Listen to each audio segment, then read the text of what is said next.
Hello అండి అందరికీ. నా పేరు Sindhu. Welcome to Sindhu classes. So ఇది నా ఫస్ట్ వీడియో అండి. దేనికోసము నేను ఈ వీడియో చేస్తున్నాను అనంటే, కొంతమంది తెలుగు మీడియం బ్యాక్గ్రౌండ్ నుంచి ఉంటారండి. ఎవరైతే ఇప్పుడు ఎంఎస్సి చేస్తున్న వాళ్ళు, for suppose MSc life sciences such as zoology కానీ, బాటనీ కానీ, లేకపోతే మైక్రోబయాలజీ కానీ, ఇలా జెనెటిక్స్, ఇలా ఎవరైతే లైఫ్ సైన్స్ బ్యాక్గ్రౌండ్ నుంచి ఉన్నారో స్టూడెంట్స్, ఎవరైతే ఆఫ్టర్ ఎంఎస్సి నెట్ కోసం ప్రిపేర్ అవ్వాలి అని అనుకుంటున్నారో, ఆర్ లేకపోతే డిగ్రీలో ఉన్నారో, ఎవరైతే డిగ్రీ ఫస్ట్ ఇయర్ కానీ, సెకండ్ ఇయర్ కానీ, ఫైనల్ ఇయర్ కానీ, ఈ డిగ్రీలో ఉన్న వాళ్ళు, ఎవరైతే లైఫ్ సైన్స్ బ్యాక్గ్రౌండ్ ఉన్న పిల్లలు కూడా వాళ్ళు ఫర్దర్ ఎంఎస్సి కోసము బిహెచ్యు కానీ, జేఎన్యు కానీ, లేకపోతే ఇలా different types of out of యూనివర్సిటీస్లో, అంటే డిఫరెంట్ టైప్స్ ఆఫ్ యూనివర్సిటీస్లో చదవడానికి, పెద్ద యూనివర్సిటీస్లో చదవడానికి ఇష్టపడే పిల్లలు కూడా ఏంటి అని అంటే ఇప్పటి నుంచే ప్రిపరేషన్ స్టార్ట్ చేయడం అవసరం అండి. ఎందుకు అనంటే ఇది ఎస్పెషల్గా తెలుగు క్లాసెస్ అన్నట్టు, CSIR net life science classes ఇవి ఎవరెవరికి అనంటే, ఎవరైతే యూజీలో ఉన్నారో, డిగ్రీలో ఉన్నారో వాళ్లకు ఫర్దర్గా జేఎన్యూ కానీ, బిహెచ్యులో కానీ, లేకపోతే మంచి యూనివర్సిటీస్లో కానీ, సెంట్రల్ యూనివర్సిటీస్లో కానీ పీజీ కోసం యూజ్ అవుద్ది. ఇంకొకటి ఏంటి అంటే, ఎవరైతే ఎంఎస్సిలో ఉన్నారో, మన తెలుగు స్టేట్స్లో ఉన్నారో, ఈ తెలుగు మీడియం బ్యాక్గ్రౌండ్ నుంచి ఉన్న పిల్లలకు కూడా ఒక గైడెన్స్ కోసం అని చెప్పేసి నేను ఈ వీడియో స్టార్ట్ చేయడం జరిగిందండి. సో కొంతమంది నెట్ అనగానే చాలా భయపడిపోతూ ఉంటారు. ఎందుకు అనంటే ఎస్పెషల్గా తెలుగు మీడియం బ్యాక్గ్రౌండ్ ఉన్న పిల్లలకు కూడా ప్రాపర్ గైడెన్స్ ఉండదండి. ఎందుకు అనంటే నేను కూడా సేమ్ ఇంకా ఇలాంటి బ్యాక్గ్రౌండ్ నుంచే వచ్చి, సో నేను కూడా చాలా ఇబ్బంది పడ్డా గైడెన్స్ లేక. సో నాకు చాలా ఒక 2-3 ఇయర్స్ ఎక్స్పీరియన్స్ తర్వాత అర్థమైంది ఏంటి ప్రాసెస్ ఏంటి అని. సో నేను 2022 నవంబర్లో నాకు నెట్తో పాటు జేఆర్ఎఫ్ క్లియర్ అయిందండి. సో నేను గేట్ క్లియర్ చేశాను, నాకు టీఎస్ సెట్ కూడా క్లియర్ అయింది. సో అందుకని చెప్పేసి నేను మీకు కొంచెం గైడెన్స్గా ఉంటుందని చెప్పేసి నేను ఈ వీడియో చేస్తున్నాను. సో నేను ఈ ఫస్ట్ వీడియోలో నేను జస్ట్ ఇంట్రడక్షన్ ఇస్తానండి. మెయిన్గా 13 యూనిట్స్ ఉంటాయి సిఎస్ఐఆర్ నెట్ సిలబస్లో, ఆర్ ఏ సెంట్రల్ యూనివర్సిటీ ఎగ్జామ్కైనా సరే. ఎవరైతే లైఫ్ సైన్స్ నుంచి ఉంటున్నారో వాళ్ళకు జువాలజీ అయితే జువాలజీ సపరేట్గా, బాటనీ అయితే బాటనీ సపరేట్గా, ఇట్లా ఏముండదు. అదే డిపార్ట్మెంట్ అనుకోండి, లైక్ కెమిస్ట్రీ వాళ్ళకు కెమిస్ట్రీ ఉండిద్ది, ఫిజిక్స్ వాళ్ళకు ఫిజిక్స్ ఉండిద్ది. కానీ మనకేంటి అనంటే లైఫ్ సైన్స్ అనంటే లైక్ జెనెటిక్స్ కానీ, మైక్రోబయాలజీ కానీ, బాటనీ, జువాలజీ, బయోటెక్నాలజీ, వీటన్నిటికి కలిపి మనకు ఒకటే ఎగ్జామ్ ఉండిద్దండి. సో కంబైన్డ్గా, కాబట్టి కాంపిటీషన్ కూడా చాలా హెవీగా ఉండిద్దండి. తెలుగు నుంచి ఆర్ మన అంటే ఏపీ, తెలంగాణ నుంచి జేఆర్ఎఫ్ క్లియర్ చేసిన వాళ్ళు చాలా తక్కువ మందే. సో దీనికోసం ప్రాపర్ గైడెన్స్ అనేది ఇంపార్టెంట్ అండి. ఎందుకు సిఎస్ఐఆర్ నెట్ కావాలి, ఆర్ ఎవరికైతే నెట్ కావాలి అని అనుకుంటున్నారో, ఆర్ జేఆర్ఎఫ్ ఉండిద్ది, ఎందుకు జేఆర్ఎఫ్ కావాలి అని అంటే, ఫ్యూచర్లో మీరు ఏదైనా రీసెర్చ్ పర్పస్కి వెళ్ళాలి అనుకోండి. ఫర్ ఎగ్జాంపుల్ మీరు పిహెచ్డి చేయాలి అని అనుకుంటున్నారు అంటే, మీరు నార్మల్గా ఎంఎస్సి అయిపోయాక పిహెచ్డి జాయిన్ అవ్వాలి అని అంటే నార్మల్గా మన యూనివర్సిటీస్లో అయితే ఎంట్రన్స్ ఎగ్జామ్ రాయాలి. అలా కాకుండా మీకు జేఆర్ఎఫ్ కనుక ఉంటే, జేఆర్ఎఫ్ ఒకవేళ ఉందంటే జూనియర్ రీసెర్చ్ ఫెలోషిప్, అది కనుక ఉంటే మీకు 5 ఇయర్స్ పాటు మనకు గవర్నమెంటే మీకు ఫండ్ చేయడం జరిగిద్ది, ఫండింగ్ అనేది ఇచ్చిద్ది. సో అది 35,000 to 40,000 వరకు మీ క్యాస్ట్ మీద బేస్ అయి ఉండిద్దండి, మీ కేటగిరీ మీద బేస్ అయి ఉండిద్ది. సో ఇంకొకటి ఏంటి అనంటే, ఈ నెట్ కనుక క్లియర్ చేయాలి అని అంటే మీకు అట్లీస్ట్ ఎవరికైతే బేసిక్స్ క్లియర్గా ఉన్నాయో పిల్లలకి, అది తెలుగులో అయినా సరే, ఇంగ్లీష్లో అయినా సరే, ఎవరికైతే బేసిక్స్ క్లియర్గా ఉన్నాయో వాళ్లకు 6 to 8 months అంటే సిలబస్ కవర్ చేసి రివిజన్ చేయడానికి సరిపోద్దండి. కానీ ఎవరికైతే బేసిక్స్కి క్లియర్గా లేవో వాళ్ళకు మినిమమ్ 1 year అయితే టైం పట్టిద్ది. సో మీరు ఏం చేస్తారు అంటే, ఎవరైతే పీజీ ఫస్ట్ ఇయర్లో ఉన్నారో సో మీరు ఇప్పుడే ప్రిపరేషన్ స్టార్ట్ చేయడం అనేది ఇంపార్టెంట్. ఎవరైతే పీజీ అయిపోవడానికి వస్తుందో సో మీరు ఇంకొక 1 ఇయర్ ఎక్స్టెండ్ అంటే గ్యాప్ తీసుకొని ప్రిపేర్ అయితే మీకు మంచి రిజల్ట్ అనేది రావడం జరిగిద్దండి. సో ఈ నెట్ వల్ల ఉంది. ఇంకోటి ఫస్ట్ జేఆర్ఎఫ్ చెప్పా కదా, ఈ నెట్ ఉంది. Next net. ఈ నెట్ వల్ల బెనిఫిట్ ఏంటి అని అంటే ఫర్ ఎగ్జాంపుల్ మీరు డిగ్రీ లెక్చరర్ అవ్వాలి అనుకోండి, మీకు ఫస్ట్ చూసే ఎలిజిబిలిటీ ఏంటి అని అంటే నెట్ కానీ సెట్ కానీ చూస్తారు. నెట్ అంటే నేషనల్ ఎలిజిబిలిటీ టెస్ట్, సెట్ అనేది స్టేట్ ఎలిజిబిలిటీ టెస్ట్ అండి. ఓకేనా. సో మీకు సెట్ కాజ్ ఎవరికైతే బేసిక్స్ క్లియర్గా లేవో వాళ్ళు కొంచెం కష్టపడాలండి. ఇంకొకటి తెలుగు మీడియం బ్యాక్గ్రౌండ్ కాబట్టి వాళ్ళకు కొంచెం టర్మ్స్ అనేవి ఇందులో ఉండే టర్మ్స్ అనేవి నేర్చుకోవాల్సి ఉండిద్ది. సో దానికోసం కష్టపడాలండి. ఇంకొకటి, ఈ వీడియో ఎంతమందికి యూస్ఫుల్లో నాకు తెలియదండి, బట్ ఒక్కళ్ళకి యూస్ఫుల్ అయినా కూడా ఐఎమ్ హ్యాపీ. బికాజ్ కొంతమంది పిల్లలు ఉంటారు, వాళ్ళు అంటే ఎంఎస్సి మంచి యూనివర్సిటీస్లో, సెంట్రల్ యూనివర్సిటీస్లో చేయాలని ఉండిద్ది, బట్ వాళ్ళ లాంగ్వేజ్ ప్రాబ్లము ఆర్ లేకపోతే వాళ్ళ గైడెన్స్ ప్రాబ్లం వల్ల అది మెయిన్ వాళ్ళ డ్రాబ్యాక్ అవుతూ ఉండిద్ది. బట్ ఇదేంటి అని అంటే మీరు ఒకవేళ నేర్చుకోవాలి అనుకుంటే సో నేను రెడీగా ఉన్నానండి. బికాజ్ మీరు నాకు కామెంట్స్ రూపంలో కానీ నాకు ఒక సపోర్ట్ అనేది ఇస్తే నేను ఫర్దర్గా నేను క్లాసెస్ అనేవి స్టార్ట్ చేస్తానండి. Because I have all the information regarding CSIR NET. So ఏ పిల్లలకైతే కావాలో ఈ ఇన్ఫర్మేషను సో వాళ్ళు తప్పకుండా కామెంట్ అయితే చేయండి.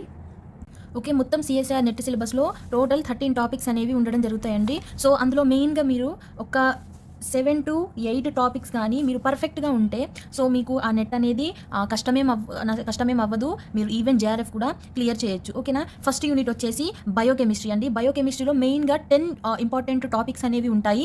ఫస్ట్ వచ్చేసి మీరు నేర్చుకోవాల్సిన కాన్సెప్ట్ ఏంటి అని అంటే పీహెచ్ కాన్సెప్ట్ అండి. నెక్స్ట్ వచ్చేసి డెల్టా జీ కాన్సెప్ట్ అనేది నేర్చుకోవాలండి. నెక్స్ట్ అమైనో యాసిడ్ ప్రాపర్టీస్ నేర్చుకోవాలి. నెక్స్ట్ రామచంద్రన్ ప్లాట్ అనేది మోస్ట్ ఇంపార్టెంట్ అండి. Next KM and Vmax, catalytic efficiency, inhibition, kinetics, next enzymatic degradation of proteins, next structure and function of DNA and RNA, ఇది RNA అండి.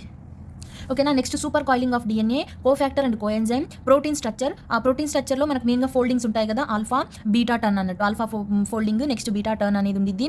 Next 12th topic వచ్చేసి అంటే ఇక్కడ వరకు main. ఇంకా ఇవి కొన్ని ఇంపార్టెంట్ ఏంటి అని అంటే amino acids, nucleotide, next metabolism అనే మన టాపిక్స్ అనేవి నేర్చుకోవాలండి. మెయిన్గా మనకు బయోకెమిస్ట్రీ నుంచి అప్ టు 20 to 30 మార్క్స్ అనేవి రావడం జరిగిందండి. ఓకేనా. నెక్స్ట్ వచ్చేసి యూనిట్ 2 సెల్ బయాలజీ అండి. సెల్ బయాలజీలో మనం మెయిన్గా ఏం నేర్చుకోవాలి అంటే క్రోమాటిన్ అండ్ న్యూక్లియోజోమ్ స్ట్రక్చర్ అనేది నేర్చుకోవాలి. Next function of all organelles అంటే తెలుసు కదా. ఆర్గనెల్స్ అంటే ఏంటి, లైక్ గాల్గి కాంప్లెక్స్, ఎండోప్లాస్మిక్ రెటిక్యులము, ఓకేనా, మైటోకాండ్రియా, ఇలాంటి ఈ ఆర్గనెల్స్ అన్నింటిని గురించి కూడా మనం నేర్చుకోవాలి. Next transport across the membrane అంటే ఈ ప్లాస్మా మెంబ్రెయిన్ ఉంటుంది కదా, ప్లాస్మా మెంబ్రెయిన్ నుంచి మనకు ఏవైతే ఎలిమెంట్స్ ఎలా ట్రాన్స్ఫర్ అవుతున్నాయో అనేసి అది మెయిన్గా ట్రాన్స్పోర్ట్ నేర్చుకోవాలి. Next lipid rafts, next protein trafficking అంటే ఏదైతే ఎండోప్లాస్మిక్ రెటిక్యులంలో క్రియేట్ అవుతున్న అంటే మీన్స్ రెడీ అవుతున్న ప్రోటీన్స్ అనేవి కూడా ఎలాగైతే వాటి ప్లేసెస్కి ఎలా ట్రాన్స్ఫర్ అవుతున్నాయో చెప్పేది ఈ protein trafficking. Next endocytosis and phagocytosis, next cell division, అందులో ఉండాల్సిన checkpoints. Next transition from different phases in cell cycle అంటే లైక్ మొత్తం సెల్ సైకిల్లో ఎన్ని ఫేజెస్ ఉంటాయి, G4, G1, S, G2, M కదా. సో ఇందులో ఏంటి అని అంటే G1 నుంచి Sకి ఎలా వెళ్ళిద్ది అంటే మీన్స్ ఈ మధ్యలో జరిగే ప్రాసెస్ ఏంటి, S కంప్లీట్ చేసుకున్నాక G2కి ఎలా వెళ్ళిద్ది అని ఈ ట్రాన్సిషన్ అనేది ఉంటుంది. Next main important RB, nothing but retinoblastoma అండి. రెటినోబ్లాస్టోమా ప్రోటీన్ ఇది, జీన్స్ ఇది. నెక్స్ట్ P53 జీన్స్ ఇవేం చేస్తాయి అని అంటే ఏదైతే ఆ క్యాన్సర్ రాకుండా వీటి రోల్ అనేది చాలా ఇంపార్టెంట్. వీటిని ట్యూమర్ సప్రెసర్ జీన్స్ అని కూడా అంటారు. నెక్స్ట్ వచ్చేసి సెల్ జంక్షన్స్ అండి. సెల్ జంక్షన్స్ అంటే ఏం లేదు, లైక్ ప్లాస్మోడెస్మెటా కానీ గ్యాప్ జంక్షన్స్ కానీ ఇవన్నీ ఉంటాయి కదా. Next cell fusion experiments, next cytoskeleton and movement, like means ఆ మూవ్మెంట్ అనేది ఆర్గనెల్స్ మూవ్మెంట్ కానీ లేకపోతే ప్రోటీన్స్ అనేవి ఒక ప్లేస్ నుంచి ఒక ప్లేస్కి ఎలా మూవ్ అవుతున్నాయని చెప్పేది ప్రోటీన్ మూవ్మెంట్ అండి. ఓకేనా. నెక్స్ట్ టాపిక్ వచ్చేసరికి యూనిట్ 3 అండి, ఫండమెంటల్ ప్రాసెస్ అంటే మీకు తెలిసిందే, ఏం లేదు, లైక్ డిఎన్ఏ రెప్లికేషన్ ఎలా జరిగిద్ది, ట్రాన్స్క్రిప్షన్ ఎలా జరిగిద్ది, ట్రాన్స్లేషన్ ఎలా జరిగిద్ది, అసలు డిఎన్ఏ పాలిమరేజెస్ ఉంటాయి కదా, లైక్ ట్రాన్స్క్రిప్షన్లో యూజ్ అయ్యేటివి అవి ఎలా యూజ్ అవుతాయి అని చెప్పేది. నెక్స్ట్ వాటితో పాటు ఈ antibiotic function plus lac operon concept నేర్చుకోవాలి. అలాగే టీఆర్పీ ఒపెరాన్ అంటే tryptophan operon. Next mechanism of siRNA and miRNA ఇవి కూడా నేర్చుకోవాలి. నెక్స్ట్ రీకాంబినేషను ఇదొకటి. Next DNA repair mechanism. Next post translation modifications. Next ఈ eukaryotic gene regulation and viral gene regulation అని ఈ కొన్ని కాన్సెప్ట్స్ అనేవి నేర్చుకోవాలి. అంటే ఏదైతే మనకు సిలబస్లో ఉందో ఆ సిలబస్లోంచి ఇంపార్టెంట్ టాపిక్సే నేను చెప్తున్నా అండి ఇప్పుడు. నెక్స్ట్ వచ్చేసి unit 4 cell communication. Next unit 4 అండి సెల్ కమ్యూనికేషను. ఇందులో ఇక సెల్ కమ్యూనికేషన్ అంటే మెయిన్ అన్నట్టు. ఇందులో మినిమం మనకు 30 మార్క్స్ స్కోర్ చేయొచ్చు. సో ఇందులో first entry of viral genes in different host. Next pathogen induced diseases, GPCR, RTK and PLC.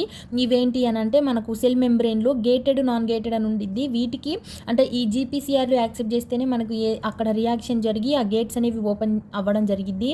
Next rhodopsin pathway, next delta notch pathway, next cell communication, adhesion and junction, cancer genes, P53, RB, P10, some oncogenic pathways, apoptosis and necrosis. Next B cell, T cell maturation and activation, MHC, cytokines. Next ఈ complement pathway, next hypersensitivity, cell markers. ఇవి important అండి. Next వచ్చేసి unit 5 developmental biology. ఇది most important అండి. ఎందుకు అంటున్నానంటే minimum మనకు 30 to 40 marks అనేవి మీకు డెవలప్మెంటల్ బయాలజీ నుంచి రావడం జరిగింది. ఇంకొకటి ఏంటి అని అంటే మోస్ట్ ఈజీ అన్నట్టు, ఈజీగా అర్థమవుద్ది. మీరు ఎక్కువ సార్లు రివిజన్ చేస్తే కనుక మ్యాక్సిమం బిట్స్ అనేవి చేయొచ్చండి. First potency, cell lineage, cell fate, embryonic development, symmetry and cleavage. Next axis and pattern in drosophila. Next drosophila and amphibians అంటే మీన్స్ యాక్సిస్ అనేది డ్రోసోఫిలాలో కానీ యాంఫిబియన్స్లో కానీ చిక్లో కానీ మనకి ఎలా యాక్సిస్ అంటే like anterior posterior dorsal ventral ఎలా ఫామ్ అవుద్ది అనేసి చెప్పేది. Next vulva of formation in C elegans most important. Next eye lens production, limb development in chick important అండి. Differentiation of neurons. Next sex determination, flowering development in Arabidopsis. Next most important అండి unit 6 plant physiology. ఇందులో mechanism of electron transport in photosynthesis, dark light reactions, C3C4 plants, respiration, nitrogen metabolism, root nodule formation, synthesis and signalling of hormones, action of phytochrome, cryptochrome and phototropin. Next photoperiodism and biological clock, transport of phloem and xylem. Next synthesis of some secondary metabolites, pathogen and plants. ఇవి most important topics అండి. వీటితో పాటు ఇంకొకటి ఏంటి అని అంటే plant hormones కూడా important topics. So ఇది మెయిన్గా మొత్తం మనకు 13 యూనిట్స్ ఉంటే అందులో 6 మాత్రం నేను ఇంపార్టెంట్ పాయింట్స్ చెప్పానండి. మీకు ఇంకా ఏవైతే మిగిలిపోయిన 7 టాపిక్స్ నుంచి ఆ 7 యూనిట్స్ నుంచి ఇంపార్టెంట్ టాపిక్స్ కనుక కావాలంటే కామెంట్ చేయండి. సో నేను నెక్స్ట్ వీడియో చేస్తానండి. Thank you.